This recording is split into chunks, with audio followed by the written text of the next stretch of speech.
Eh bien, nous voici à nouveau réunis pour cette 5e partie de la visite de l'église de Rennes-le-Château.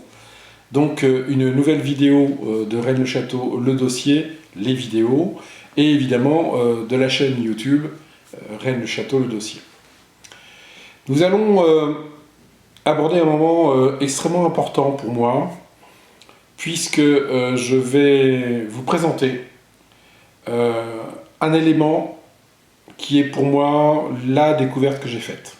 Je ne sais pas si c'est la découverte, mais en tout cas j'ai des éléments factuels, démontrables, qui vont sûrement ne pas manquer de vous surprendre.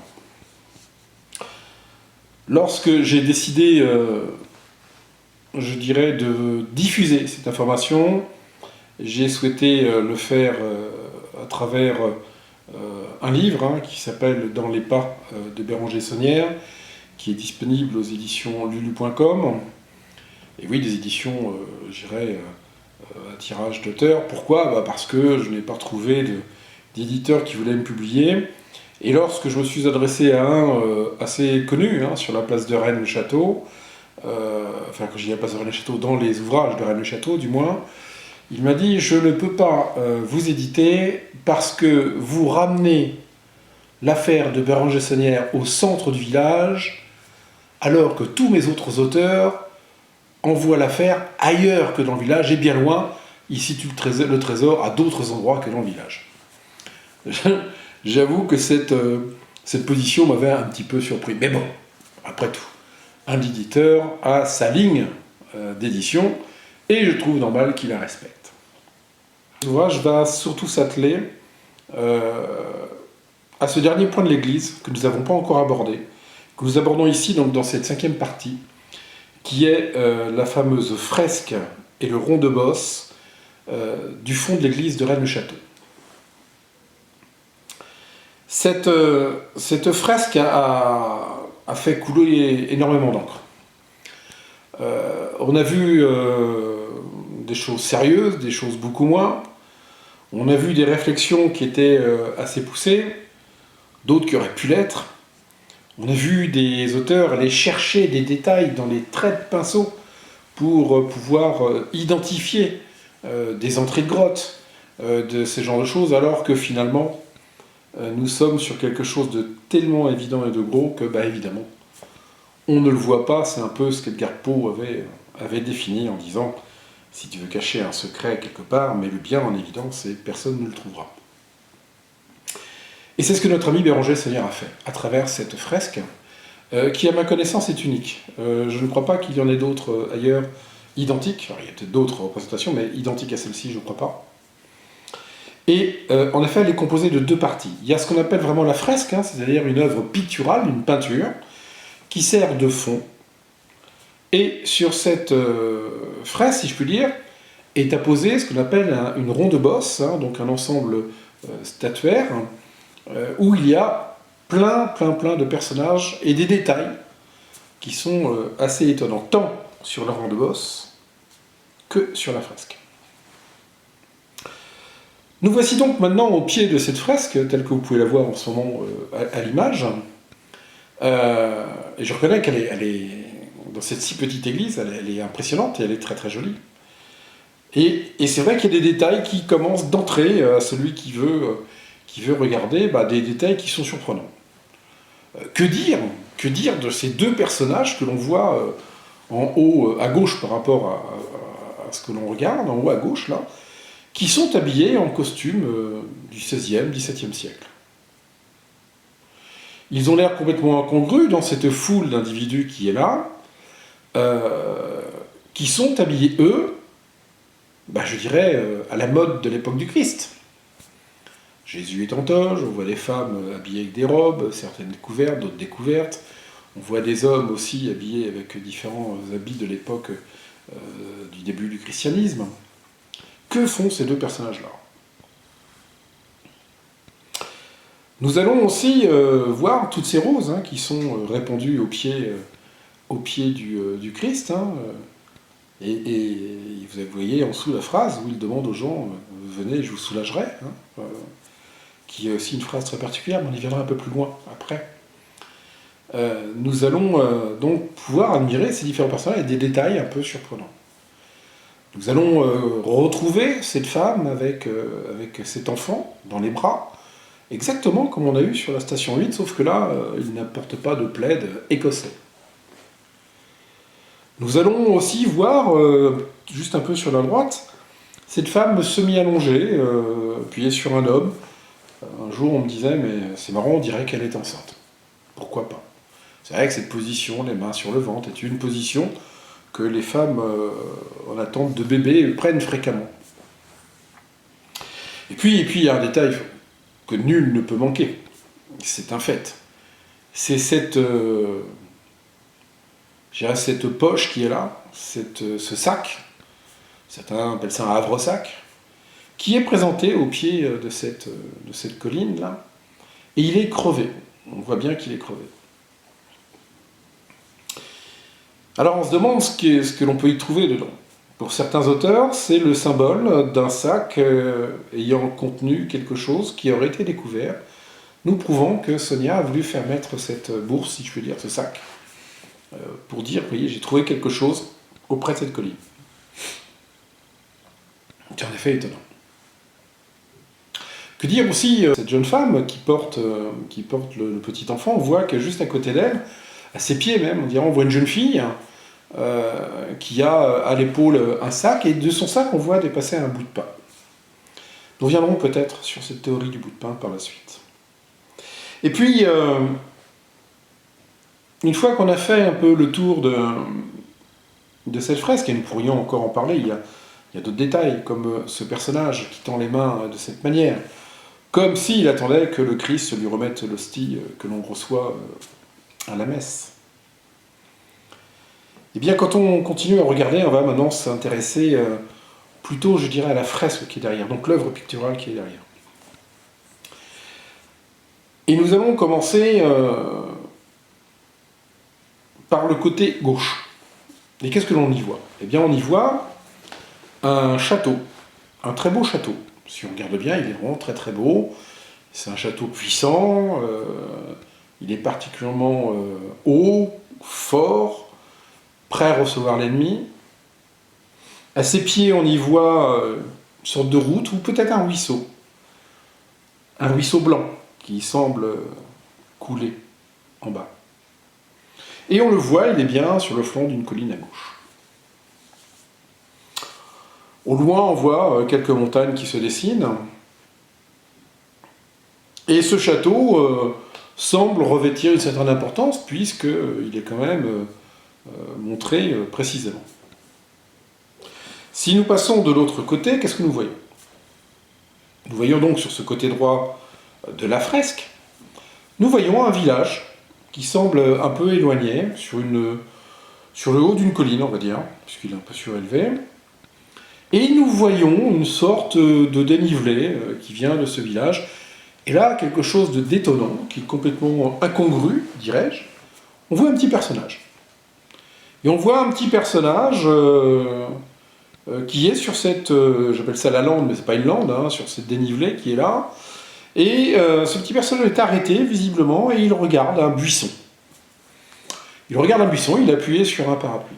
Et je me souviens, quand je suis arrivé dans les toutes premières fois à Rennes-le-Château, où j'avais été adorablement accueilli par les gens que je croisais, hein, qui étaient plutôt gentils. Il est vrai qu'à l'époque, il y avait beaucoup moins de gens à Rennes-le-Château. Il est vrai aussi qu'à l'époque, toute première fois que j'y suis allé, c'était à cette période-là, au mois de novembre, octobre. Donc c'est vrai que les touristes ne couraient pas les rues. Et j'ai pu échanger avec les gens d'une manière très sympathique. Et je me souviens d'une dame qui m'a dit, mais est-ce que vous avez remarqué sur notre fresque qu'il y a d'assez rigolo et d'étonnant? Bah oui, non, je ne sais pas trop. Et elle m'avait emmené, et c'est là où elle m'a fait voir ce petit personnage. Elle a dit, vous avez vu, hein, elle est marrante, notre petite bonne femme. Bah oui, on voyait une grande robe. Elle dit, regardez, elle est marrante, avec son grand chapeau, et puis son parapluie. On se demande bien ce qu'elle fait là. Mais à l'époque, j'étais déjà équipé de matériel photo, je dirais de bonne qualité, avec un téléobjectif. Et évidemment, que ce que j'ai fait, bah, j'ai tout de suite pris une photo. Et puis en plus, avec le téléobjectif, le zoom, j'ai donc pu grossir. Et quelle a été ma surprise en découvrant que finalement, ça ne semblait pas du tout être une petite bonne femme, mais il semblait que c'était un ecclésiastique. Et qu'est-ce qui me fit penser à un ecclésiastique? D'abord, le chapeau plat, noir, Puis on voyait à l'intérieur de ce manteau, de cette sorte, d'aube qui était là, eh bien, soutane, pardon, c'est ça le mot que je cherchais, la soutane, elle était rouge à l'intérieur. Et tout de suite, j'ai eu l'image d'un ecclésiastique. Et ça m'a par la suite très longtemps poursuivi, mais je n'y voyais aucune explication. Puis, avec le temps, j'ai continué à travailler. Et je ne sais pas pourquoi j'avais l'instinct de dire que ce village que l'on voyait au loin était Rennes-le-Château. Et au bout d'un moment, je me suis dit que finalement, ça pouvait être en effet une allégorie à Rennes-le-Château, puisque on y voit une maison forte, on y voit une église qui est construite en arrière. Mais Rennes-le-Château vu d'une certaine manière, d'un certain côté, puisque, semble-t-il, la représentation est orientée. Et donc j'ai commencé à chercher et à réfléchir jusqu'au jour où j'ai été un peu surpris parce que j'ai réussi à découvrir, grâce, je dirais, aux images satellites que certains outils informatiques nous proposent maintenant, un plan qui correspondait à peu près à ce que je voyais. Alors, donc vous comprenez que pour moi, le côté droit de la fresque est le village de Rennes-le-Château. C'est pour moi. Maintenant, que pourrait représenter le côté gauche? Eh bien, le côté gauche, quand on se met dans une certaine position par rapport au village de Rennes-le-Château, c'est-à-dire quand on est au nord du village et qu'on se retourne et donc on regarde vers le sud, c'est-à-dire qu'on voit le village, eh bien, on peut avoir, un plan qui montre bien Rennes-le-Château sur la partie droite et sur la partie gauche. Nous allons découvrir un village dont nous n'avons pas encore parlé, mais nous en parlerons un peu plus loin, parce que vous verrez, ça fera partie des entourages de l'affaire de Rennes-le-Château. C'est le village de Custossa. Le village de Custossa, qui est un village très ancien, possédait un château fort très puissant, qui était destiné à, semble-t-il, protéger la cité de Rédé, donc la cité antique de Rennes-le-Château. Et ce château avait été construit pour pouvoir résister aux attaques des ennemis. Or, au moment de la croisade contre les Albigeois, Simon de Montfort est remonté par cette vallée. Après avoir pris Arques et pris Serres, il est continué à monter, et là, il s'est attaqué à Custossa, qui n'a résisté que 3 jours. Et les images que nous avons du château de Custossa, enfin du moins les croquis, les dessins que nous en avons, représentent un château extrêmement puissant. On n'est pas là pour discuter de sa résistance à Simon de Montfort, mais il était visiblement un château puissant. Et donc, un peu à l'image du château représenté sur le côté gauche de la fresque, sur cette colline, et d'ailleurs, ce château est bien sur le bord d'une colline. Vous voyez que, si ce n'est pas ça, le hasard fait bien les choses. Donc, à gauche, Custossa, à droite, Rennes-le-Château, et ce plan que l'on peut voir sur les images satellites, où l'on peut voir sur un même plan, Rennes-le-Château, le paysage, et ensuite, on va voir Custossa. En un mot, pour moi, la fresque représente ceci. Maintenant, la question est de savoir, mais, que représente la colline, puisqu'on voit Jésus sur une colline, et 2, qu'est-ce que vient faire le petit bonhomme à cet endroit-là? La colline, c'est assez étonnant parce que si on regarde les proportions de la fresque, on s'aperçoit que le village représenté, que je situe comme étant Rennes-le-Château, est assez collé à cette colline, alors que le village de Custossa est très à gauche, et vraiment au bord de la fresque, donc assez éloigné de la colline. Eh bien, on s'aperçoit que sur le terrain, si l'on regarde bien, nous avons des proportions identiques. Évidemment, ce n'est pas métré, on est dans l'allégorie. Eh bien, on s'aperçoit qu'en proportions identiques, on se retrouve face à une colline, juste à côté de Rennes-le-Château. Cela voudrait donc dire, pour moi, que cette colline où on voit tous ces personnages serait la représentation allégorique de cette colline qui est près du village de Rennes-le-Château et dont vous pouvez voir les images actuellement au niveau des plans. Et le personnage? Eh bien, ce personnage, lui, il est posé à un endroit très particulier. Il regarde le sol, comme s'il nous disait, à cet endroit, il y a quelque chose à voir. Je ne sais pas si vous avez eu l'occasion de vous promener à Rennes-le-Château, si vous vous promenez autour du village par l'ancien chemin de ronde. Je ne sais pas si vous avez eu la curiosité de regarder un peu en hauteur pour voir le paysage qui s'étendait en pente douce, un peu comme sur la fresque, sur le côté nord de Rennes-le-Château. Et je ne sais pas si vous avez la curiosité de regarder sur les outils informatiques nous permettant d'avoir des images satellites de la Terre, ce que l'on peut voir juste au nord de Rennes-le-Château. Eh bien, si vous regardez bien, vous allez pouvoir voir une zone assez grande, qui fait une cinquantaine de mètres de long et une vingtaine de mètres de large. Eh bien, on s'aperçoit que c'est une zone d'effondrement. C'est-à-dire qu'à cet endroit-là, le sol s'est complètement affaissé. Il s'est affaissé sur à peu près 2,50 mètres. Et un sol qui s'affaisse, c'est parce qu'il y a du vide en dessous. Un vide qui, au bout d'un moment, lâche, s'effondre. Quelque chose s'est effondré sous la colline de Rennes-le-Château, à cet endroit-là. Et en toute proportion gardée, il est tout à fait plausible que ce soit la zone que le petit personnage observe sur la colline, sur la fresque. Est-ce qu'à ce moment-là, n'est-ce pas le lieu où il y aurait quelque chose que Béranger Saunière aurait voulu nous indiquer? Et d'ailleurs, ne soyons pas dupes. Lorsque l'on prend la dernière bande dessinée de messieurs Captier et Marot, la page de garde montre bien Béranger Saunière sortant de la colline. Et il est un fait que les gens du village connaissent des choses que nous ne connaissons pas. C'est normal, ils y habitent. D'abord, ils ont eu le temps de chercher. Et puis, quand même, cette histoire de curé a quand même fait parler dans les familles. Donc on peut être certain que des choses se savent, ce que je trouve tout à fait normal et qui ne sont pas révélées. Et puis, nous reviendrons tout à l'heure parce qu'il est important de comprendre ceci pour comprendre la suite de tout à l'heure. Enfin, des prochains chapitres vidéo que nous présenterons. Si vous préférez, je suis en train de vous dire que Béranger Saunière a trouvé quelque chose sous cette colline. Il a trouvé quelque chose qui semblerait s'être effondré depuis le temps. Vu la surface d'effondrement, s'il y avait quelque chose de creux en dessous, c'était quelque chose d'important. Est-ce le lieu où Béranger Saunière a trouvé quelque chose?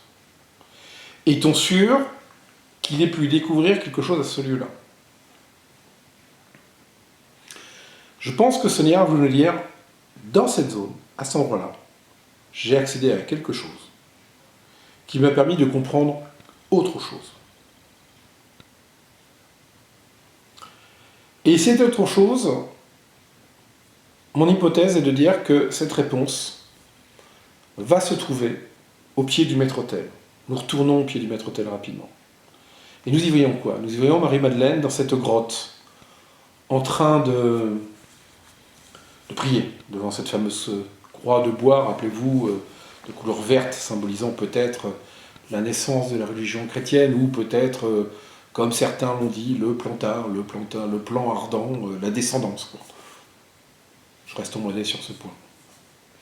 Et regardez bien, rappelez-vous ce que je vous avais dit à ce moment-là, je vous avais dit, il semble que ce soit Béranger Saunière qui ait peint le fond de ce rond de bosse au pied du maître-autel. Et qui voyons-nous? Eh bien, nous y voyons deux choses significatives. Une sorte de ruine en pierre qui est là, et au fond, une montagne pointue. Eh bien, ce que je vous propose comme hypothèse, c'est de dire que de l'endroit où se trouve Marie-Madeleine, l'on peut y voir une ruine d'un château, et au fond, une montagne avec un sommet très pointu. Le seul endroit où l'on pourrait avoir cette vue se trouve, comme par hasard, juste sur le bord de la colline que nous avions vue dans le plan de tout à l'heure. Et que voyons-nous à cet endroit-là? Eh bien, nous voyons, si on se met au bord de cette colline, très aisément les ruines de Custossa, qui pourrait être cette représentation allégorique sur le rond de bosse du maître-autel de l'église. Et dans le même axe, nous avons une montagne très significative et très reconnaissable dans la région, qui est très pointue, conique, c'est le mont Cardou. Alors, est-ce que Béranger Saunière nous a dit il y a un accès sur le côté de cette colline pour trouver quelque chose lié à Marie-Madeleine? C'est quelque chose d'étonnant, n'est-ce pas? Alors, revenons-en un petit peu à la genèse de nos vidéos. Rappelez-vous, nous avons parlé des jardins. Et je vous avais dit que Saunière disait ce qu'il y avait. On était dans le ou. Rappelez-vous le fameux banc. Le fameux banc qui nous dit ce serait peut-être un tombeau. Disons les choses, au point où on en est. Mais on voit qu'il est mis sur le côté. Est-ce que ce ne serait pas de nous dire, si on revient au jardin, il y a un accès par le biais de la crypte, rappelez-vous, qui permet de s'aventurer sous la montagne et de découvrir un tombeau. La seule chose que je ne sais pas dire par rapport à mon hypothèse, c'est est-ce que ce tombeau aurait été dans cet endroit qui se serait effondré et qui semble être un endroit relativement vaste. Et d'ailleurs, ce qui me ferait penser à cela, c'est aussi un détail de la fresque que l'on voit à ses pieds, j'irais dans la peinture. On voit une colonne couchée, une colonne grecque, c'est une colonne corinthienne, une tête de colonne, symbolisant tout à fait un temple effondré. Un vieux temple. Est-ce que Béranger Saunière nous dit par le biais de la crypte de l'église de Rennes-le-Château, j'ai trouvé un accès qui m'a permis d'aller sous la colline de Rennes-le-Château, de trouver un temple ancien antique qui était construit là, et que dans ce temple ancien et antique, j'y ai trouvé quelque chose. Maintenant, si je considère la seconde partie de mon hypothèse, qui n'est peut-être pas vraie, peut-être que je me trompe à cet endroit-là. Pas la première partie, mais la seconde partie peut-être me trompe. Eh bien, me dis-je que peut-être il y a encore un autre accès qui nous amène jusqu'à la colline pour trouver quelque chose, une grotte dans laquelle serait caché autre chose. Je suis moins sûr de cette seconde hypothèse. La première, j'en suis quasiment certain. Et je veux dire pourquoi j'en suis vraiment certain de la première hypothèse, celle qui est de dire le petit personnage nous montre un endroit, l'effondrement nous montre qu'il y avait quelque chose en dessous. Eh bien, regardez bien. Nous y serions revenus un peu plus tard, mais quand nous regardons, quand nous sommes à l'endroit de cet effondrement, d'ailleurs vous allez pouvoir voir quelques photos qui vont illustrer mes propos, nous pouvons parfaitement voir l'église de Rennes-le-Château avec son clocher. Et nous voyons également, j'irai sur le côté droit, nous allons y aller tout à l'heure, nous parlerons des travaux de Béranger Saunière et de son domaine, mais là nous y voyons cette serre qu'il a construite. Quand nous regardons bien le clocher, il y a un élément qui a toujours étonné tout le monde, parce qu'en aucun cas n'a été capable d'expliquer ce que ça faisait là. On voit que dans le clocher de Rennes-le-Château, Béranger Saunière a fait insérer un pilier à l'horizontale et qui dépasse, qui n'a aucune fonction architecturale, qui ne sert strictement à rien, mais il est là. Donc s'il l'a mis, c'est qu'il avait une raison. Et que quand on est à l'endroit de cette zone d'effondrement, et que l'on regarde du côté, j'irai sur le côté droit, et que l'on voit la fameuse serre, qu'on expliquera plus tard, et dans l'enfilade, la tour Magdala, on ne peut pas la voir, mais sur un plan, on comprend parfaitement bien, eh bien on s'aperçoit que si l'on relie la tour Magdala à la serre, et je vous expliquerai en détail plus loin, quand on travaillera sur le domaine, eh bien on s'aperçoit que l'on peut tirer une ligne à 45 degrés. Et cette ligne 45 degrés part dans la nature. Et le hasard fait bien les choses, parce que quand on tire une ligne à partir du pilier enfiché dans le clocher de l'église, eh bien le point d'intersection, c'est exactement l'endroit où l'effondrement a eu lieu. Hasard? Étonnant, non? Donc vous voyez qu'on est bien loin des théories de de certains auteurs, nous envoyant certains dans le Roussillon, d'autres dans des villages au-delà de Sougraigne, d'autres même ailleurs. Moi, je vous ai ramené à Rennes-le-Château. On n'a pas bougé du village. Ce qui est assez cohérent d'ailleurs, parce que je vous rappelle que dans les années 1880, hein, les moyens de circulation n'étaient pas ceux que nous avions, et que d'aller chercher un trésor à 15 ou 20 km de là, le faire transiter par différents coins sans se faire, j'ai remarqué, était forcément assez peu crédible. En revanche, quand je suis un curé et que je peux accéder au sous-sol de mon église facilement, puisque nous savons que Béranger de Saunière voulait absolument pas quitter le presbytère, et sûrement parce qu'il avait un accès par le presbytère pour aller dans le sous-sol de l'église, et donc peut-être aller chercher ce qu'il avait à chercher, on comprend que c'est beaucoup plus logique de rester dans le domaine de Rennes-le-Château. Et j'ai toujours tenu cette théorie. Pour moi, tout était à Rennes-le-Château, sous les pieds. Ce qui est amusant aussi, c'est que pour Béranger de Saunière, quand il disait la messe, eh bien, je vous rappelle qu'avant Vatican II, le prêtre tournait le dos aux paroissiens. Donc lui, il voyait le maître-autel qui était là, et il voyait Marie-Madeleine, peut-être en disant, en souriant, en se rappelant peut-être de cette grotte. Et là, je vous disais que j'étais assez circonspect sur cette hypothèse. Et lorsqu'il se retournait pour dire les bras levés, ite missa est, la messe est dite, et que tous les paroissiens répondaient amen, et qu'il levait les yeux, il voyait la fresque avec le rhombos qui lui rappelait ses pérégrinations nocturnes probablement, et souterraines, si proches du village de Rennes-le-Château. Vous pourrez retrouver en plus en détail les explications de cette hypothèse dans mon livre, hein, dans les pas de Béranger Saunière, que j'ai aussi refait en roman pour que ce soit plus agréable pour les non-initiés à l'affaire de Rennes-le-Château. Vous allez voir que par la suite, on va travailler, puisque finalement, on arrive un peu au bout de l'explication logique de ce qu'a fait Béranger Saunière. Hein, on a fait le tour, finalement. On a vu les jardins, on a vu l'église.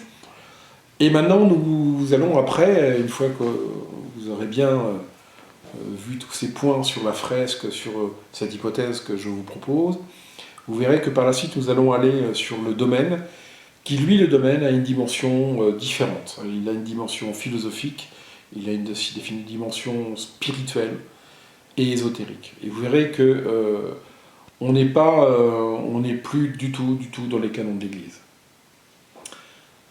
Ensuite, eh bien, vous verrez, nous irons comprendre que finalement, cette région, le château, comporte des éléments qui précisent un peu tout ce qu'on va avoir mis en évidence. Je vais donc, pour le moment, eh bien, écoutez, vous laisser. J'étais très heureux de partager ces travaux avec vous, qui sont très rapides, je dirais, à expliquer, et qui ont été le fruit de plusieurs dizaines d'années de recherche, dont personne n'avait imaginé cette hypothèse. Voilà. Je vous dis à bientôt. Prenez bien soin de vous, parce qu'il fait vraiment froid maintenant. Et écoutez, je vous souhaite une excellente continuation. Et si d'ici là, nous n'avions pas l'occasion de nous retrouver, parce que le temps passe tellement vite, je vous souhaite d'excellentes fêtes de fin d'année 2017.